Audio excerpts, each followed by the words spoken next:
বোলপুরে শিকড়ের খোঁজে পৌঁছলেন চঞ্চল চৌধুরী, সীমা বিশ্বাস। ব্রাত্য বসুর নতুন ছবি শেকড়ে দুটি গুরুত্বপূর্ণ ভূমিকায় তারাই অভিনয় করছেন। বিভূতিভূষণ বন্দ্যোপাধ্যায় দুটি ছোট গল্প দ্রব্যময়ী কাশিবাস এবং দাদু অবলম্বনে ছবিটির চিত্রনাট্য লেখা হয়েছে। ফেরদৌসুল হাসান প্রযোজিত এই ছবিতে সঙ্গীত পরিচালনার দায়িত্ব সামলাচ্ছেন প্রবুদ্ধ বন্দ্যোপাধ্যায় এবং সিনেমাটোগ্রাফির দায়িত্বে রয়েছেন সৌমিক হালদার। শেকড়ে নিজের চরিত্র নিয়ে কি বলছেন চঞ্চল চৌধুরী? শিকড়ে আমার চরিত্রের নাম ইন্দ্রনাথ। আমার বাবা আছে ফ্যামিলিতে, আমার স্ত্রী আছে, আমার সন্তান আছে একটা ছেলে, আর লোকনাথ দা আমার বাবার চরিত্রে অভিনয় করছেন। আর চরিত্রটা হচ্ছে পোর খাওয়া চরিত্র। একটা ছোটখাটো একটা কোম্পানিতে চাকরি করে, ফ্যাক্টরিতে কাজ করে, অর্থনৈতিক টানা পড়েন, সংসারে চলছে, চেহারা দেখেই বোঝা যাচ্ছে আর কি, এরকম আর কি, খেটে খাওয়া জীবন আর কি, নিম্নবিত্ত ফ্যামিলি। প্রত্যেকটা চরিত্রই আমার কাছে চ্যালেঞ্জিং মনে হয়। অনেকে বলে যে এই চরিত্রটা সহজ, এইটা কঠিন, কিন্তু আমার কাছে সব চরিত্রই কঠিন মনে হয়। কোনো চরিত্রই আসলে সহজ না। যখন আমি পদাতিক করি সেটা আমার কাছে মোট চ্যালেঞ্জিং ছিল, কারণ ওটা তো আসলে মৃণাল সেনের চরিত্রে অভিনয় করা, বায়োপিক। আমার অভিনয় জীবনের সবচাইতে চ্যালেঞ্জিং মনে হয়েছে মৃণাল সেনের চরিত্রে অভিনয় করা। দেখতে একরকম হয়তো হলে পরেও তো হয় না, তার ব্যক্তিত্ব এগুলো তো ধারণ করতে হয়, শিক্ষা দীক্ষা দর্শন, তা সবকিছু মিলিয়েই ওটা টাচ করাটা আমার জন্য খুব কঠিন ছিল। শান্তিনিকেতনে এসে কি শুটিং এর ফাঁকে ছবি আঁকার তাগিদ অনুভব করছেন চঞ্চল? আমি এই প্রথম বোলপুরে এলাম, আমার এখনো দেখা হয়নি, পুরোটা ঘুরে দেখা হয়নি। যদি শুটিং এর মাঝে যদি কোনো গ্যাপ যদি পাই, যদি সেই সুযোগ হয়, তাহলে একটু ইচ্ছা আছে ঘুরে দেখার। আর ছবি আঁকার ক্ষেত্রে রং তুলিতে ক্যানভাসে আর এখন ছবি আঁকা হয় না, কারণ তার জন্য তো আলাদা সময় দরকার, আলাদা ব্যবস্থা দরকার, সবকিছু মিলিয়ে। এখন আইপ্যাডে ডিজিটাল যে মাধ্যম আছে সেখানে মাঝে মধ্যে আর কি আঁকি, পোর্ট্রেট করি আর কি প্রিয়জনদের। স্কেচ করেছি, বুম্বাদার স্কেচ করেছি, তারপর অনির্বাণের স্কেচ করেছি, খরাজদার স্কেচ করেছি, সুদীপ তাদির ছবি এঁকেছিলাম, তারপর লগ্নজিতার এঁকেছিলাম, ইমন চক্রবর্তী রেখেছিলাম। এটা হচ্ছে আমি ফেসবুক স্ক্রল করতে করতে যখন একটা ভালো ছবি পাই, ক্লোজ আপ কোনো ছবি, ছবিটা আমি সেভ করে রাখি মোবাইলে, তারপর অবসরে হয়তো আমি আঁকি। হ্যাঁ, সীমা বিশ্বাস শেকড়ে তার চরিত্রটির আভাস দিলেন। ভীষণ ইন্টারেস্টিং স্টোরি।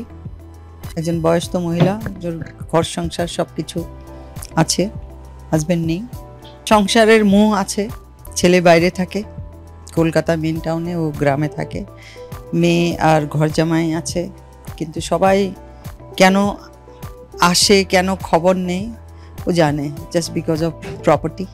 ওর কোথায় না কোথায় একটা টান আছে কারো প্রতি, কনফিউশন নেই, ভীষণ ক্লিয়ার কাট ক্যারেক্টার, সুইট একটা হিউম্যান স্টোরি, অ্যাডাপ্টেশনের মতন আর কি, একটু সিনেম্যাটিক লিবার্টি নিয়েছে ব্রত। শান্তিনিকেতনকে ঘিরে কোন স্মৃতি রয়েছে সীমা বিশ্বাসের মনে? শান্তিনিকেতন আমি প্রায় 7-8 বছর আগে এসেছিলাম। ট্যাগরের একটা শর্ট স্টোরি আছে, জীবিত মৃত, ওটা হিন্দিতে ডক্টর অনুরাধা কাপুরে ডাইরেক্ট করেছিল, তখন এখানে আমি পারফর্ম করেছিলাম।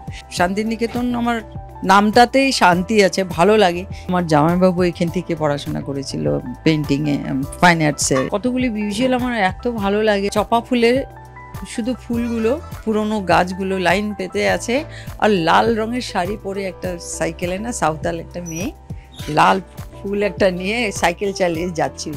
তো আমার জন্য ওটা না একটা it's like painting and relaxing.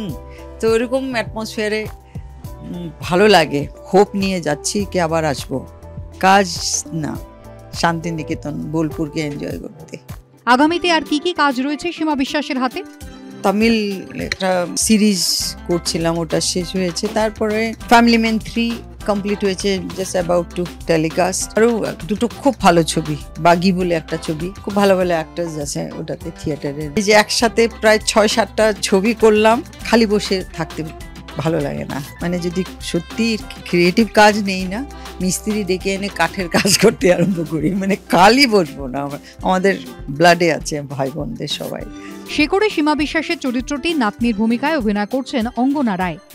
আমার ক্যারেক্টারের নাম তানিয়া। খুবই সিম্পল একটি মেয়ে, ও কলকাতায় থাকে, সে ঠাম্মার কাছে, সীমা ম্যামের কাছে এসছে। ফ্যামিলি ওরিয়েন্টেড একটা মেয়ে, সদ্য কিশোরী, ফার্স্ট ইয়ারে পড়ে, ফ্যামিলিটাকে মোটামুটি আগলে রাখে, ঠাম্মার খুব কাছের। আমার বেশিরভাগ ট্র্যাকই সীমা ম্যামের সাথে, বাদবাকিদের সাথে খুব ভালো সম্পর্ক হয়তো না, বাট ঠাম্মা আর নাতনির একটা খুব সুন্দর সম্পর্ক বেরিয়ে আসে পুরো ছবি থেকে। শেকড়ের প্রেক্ষাপট নিয়ে কি বলছেন পরিচালক ব্রাত্য বসু? সারা পৃথিবীতে এটা গোলানো সময় চলছে, মানুষের ভেতরকার সাবহিউম্যান এলিমেন্ট বেশি করে পরিলক্ষিত হচ্ছে। একটা নজরদারি, একটা ট্রোলিং, এক ধরনের মানুষের মন ভেঙে দেওয়ার চেষ্টা, মানবিকতার কোথাও ক্ষয়, এই সময় সমস্ত প্রবণতাই এই সিনেমার মধ্যে দিয়ে বেরোবে। শুটিং চলছে মোহনপুর, লাভপুর, বেনারস, এই মূলত 3টে জায়গা। সীমাদির অভিনয় আমি আমার খুব কম বয়স থেকে দেখছি, মানে স্টেজে when Shimadi was a member of National School of Drama Repertory. সীমাদি আসামে থাকেন কিন্তু বাঙালি এবং বাঙাল। চঞ্চল একজন বাঙাল, বাংলাদেশের বাঙাল। চঞ্চল এবং সীমাদি এই ছবিতে তারা কাজ করছে। রিলিজ আমরা প্ল্যান করছি মার্চ। অনুজয় চট্টোপাধ্যায়ও একটি গুরুত্বপূর্ণ ভূমিকায় রয়েছেন এই ছবিতে। একটা বহুস্তরীয় সামাজিক ঘটনা প্রবাহ এবং বহুস্তরীয় চরিত্রদের ভিড় এখানে। আমার যে চরিত্রটা সেই অর্থে একজন প্রান্তিক মানুষ, একেবারেই নিম্ন মধ্যবিত্ত একজন শ্রমিক। সম্পর্ক আর সমাজের আয়নায় এক চিরন্তন কাহিনী এই সময়ের পটভূমিতে তুলে ধরবে শেকড়। ভাস্কর মুখোপাধ্যায়ের রিপোর্ট, এবিপি আনন্দ, শান্তিনিকেতন। চলে আসছে পরের খবরে। জল্পনা মতোই ভবানীপুর বিধানসভা কেন্দ্র থেকে প্রার্থী হচ্ছেন মমতা বন্দ্যোপাধ্যায়। বিজয়া সম্মেলনীর মঞ্চ থেকে বড় মন্তব্য করলেন তৃণমূলের রাজ্য সভাপতি।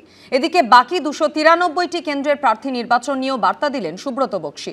ভবানীপুরের বিজয়া সম্মেলনীতে অডিও বার্তায় এলাকায় বহিরাগত প্রসঙ্গে সরব হলেন মমতা বন্দ্যোপাধ্যায়, যার পাল্টা জবাব দিয়েছে বিজেপি। যতটা ধারণা যে মমতা বন্দ্যোপাধ্যায় প্রার্থী হতে চলেছেন, আগামী বিধানসভা ভোটে কি ভবানীপুর থেকেই প্রার্থী হতে চলেছেন মমতা বন্দ্যোপাধ্যায়? মঙ্গলবার বিজয়া সম্মেলনী থেকে কার্যত ঘোষণাই করে দিলেন খোদ তৃণমূলের রাজ্য সভাপতি সুব্রত বক্সী। 2021-এর বিধানসভা ভোটে নন্দীগ্রাম থেকে প্রার্থী হয়েছিলেন মমতা বন্দ্যোপাধ্যায়। সেখান থেকে হেরে যান তিনি। পরে উপনির্বাচনে ভবানীপুর থেকে জিতে আসেন। এবার সামনে 26-এর বিধানসভা ভোট। তা নিয়ে রাজনৈতিক মহলে যখন নানা জল্পনা চলছে, তখন মঙ্গলবার এই মন্তব্য করলেন সুব্রত বক্সী। এক ধাপ এগিয়ে জয়ের মার্জিন নিয়ে কার্যত টার্গেট বেঁধে দিলেন ফিরহাদ হাকিম। যতটা ধারণা যে মমতা বন্দ্যোপাধ্যায় প্রার্থী হতে চলেছেন, তো স্বাভাবিকভাবেই আমরা বলবো যে মমতা বন্দ্যোপাধ্যায়কে চতুর্থবারের জন্য আমাদের বাংলার মসনদে বসাতে হবে এবং প্রচুর ভোটে জিতবেন, এই প্রত্যাশা আমাদের আছে। আমরা ভবানীপুরে 1 লক্ষ ভোটে মুখ্যমন্ত্রী মমতা বন্দ্যোপাধ্যায়কে জয়ী করব। যদিও এ নিয়ে পাল্টা কটাক্ষ ছুড়ে দিয়েছে বিজেপি। ভবানীপুর থেকে জেতানোর জন্য মুখ্যমন্ত্রীকে এখন থেকে প্রয়াস করতে হচ্ছে, এখন থেকে পুরো পার্টিকে নামতে হচ্ছে।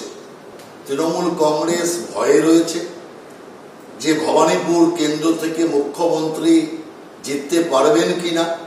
এর সংশয়, প্রশ্ন তৃণমূলের মধ্যে দানা বেঁধেছে, যে কারণে এখন থেকে পুরো পার্টিকে মমতা ব্যানার্জিকে জেতানোর জন্য উঠে পড়ে লাগতে হচ্ছে। উত্তরবঙ্গে থাকায় এই সম্মেলনে ছিলেন না মুখ্যমন্ত্রী। তার অডিও বার্তা সকলকে শোনান ফিরহাদ হাকিম। ভবানীপুরটা পুরো আউটসাইডারদের দিয়ে ভরিয়ে দেওয়া হচ্ছে, পুরো একটা প্ল্যানিং করে।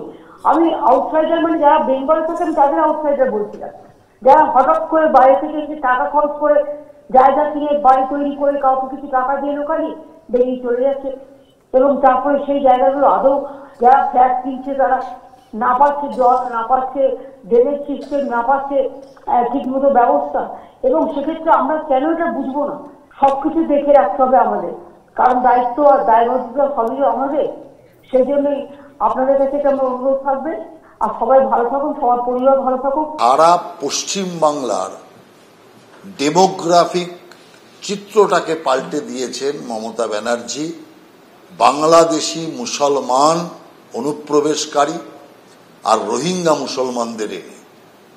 আর উনি আবার কথা বলছেন ভবানীপুর নিয়ে। সারা পশ্চিম বাংলার সামগ্রিক চিত্র ধর্মীয় আধারে পরিবর্তন করে দিয়েছেন। এদিন প্রার্থী নির্বাচন নিয়ে আরো ইঙ্গিতপূর্ণ মন্তব্য করেন সুব্রত বক্সী। তো নির্বাচনের আঙিনায় দাঁড়িয়ে যদি কারোর সাথে কোনো বিরোধ থাকে, আমি সকলকে অনুরোধ করব, আমরা যতটা চেষ্টা করব যে নিজের ঐক্যবদ্ধতাকে বজায় রেখে আমরা যাতে পারস্পরিক নিজেদের মধ্যে রিলেশন তৈরি করতে পারি। স্বাভাবিকভাবেই সকলের একটা দায়িত্ব আছে। মমতা বন্দ্যোপাধ্যায় প্রার্থীপদ ঠিক করবেন, তিনি যাকে প্রার্থী করবেন, অর্থাৎ যার হাতে সিম্বল থাকবে তিনিই আমাদের প্রার্থী। তো স্বাভাবিকভাবেই আমি আপনাদের অনুরোধ করব, আসুন ঐক্যবদ্ধ মেজারে সকলকে একসাথে কাঁধে কাঁধ মিলিয়ে লড়াই করে আমরা এই নির্বাচনে জয়যুক্ত হব। এখানেই প্রশ্ন উঠছে, তাহলে কি বিধানসভা ভোটে প্রার্থী নির্বাচন নিয়ে অশান্তির আভাস পাচ্ছে তৃণমূল শীর্ষ নেতৃত্ব? কৃষ্ণেন্দু অধিকারী ও দীপক ঘোষের রিপোর্ট, এবিপি আনন্দ।